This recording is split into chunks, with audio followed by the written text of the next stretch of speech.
আজকে নিয়ে যাব তোমাদের খুব সুন্দর একটা পার্কে।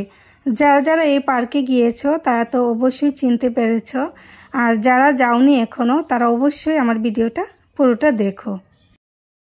দারুণ একটা পার্ক, আর এত কাছে। আমি ফার্স্টবারই গেলাম আর এতটা ভালো লেগেছে আমার গিয়ে। আর প্রাকৃতিক সৌন্দর্যটা এতটা সুন্দর ছিল ওইখানকার। যদিও পার্কটা ভালোভাবে রেডি হয়নি এখনও, কিন্তু তারপরও অনেকটা ভালো লাগছিল।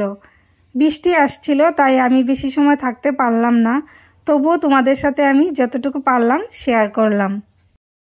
পার্কটা যখন পুরোপুরি রেডি হয়ে যাবে কতটা সুন্দর লাগবে সেটা ভাবার মতো না। রেডি হয়নি পুরোটা, তারপরও অনেকটাই ভালো লাগছিল। গরমের মধ্যে বিকেলবেলা তো ওখানে গেলে মানে খুবই ভালো লাগবে। আমার তো মন চাইছিল ওখানে বসে থাকি গরমের মধ্যে। তো তোমরাও গিয়ে ঘুরে আসতে পারো আর বিকেলবেলা সময় কাটাতে পারো। যতটুকু পারলাম তোমাদের সাথে শেয়ার করলাম। তো আমিও কিছু ফটো টটো উঠলাম, ভিডিও বানালাম।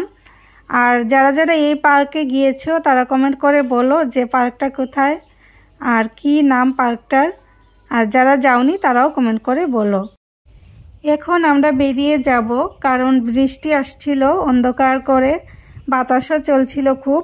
তো পার্কটা তোমাদের কেমন লাগলো কমেন্ট করে বলো। আর যারা যাওনি অবশ্যই গিয়ে ঘুরে আসো, অনেকটা ভালো লাগবে।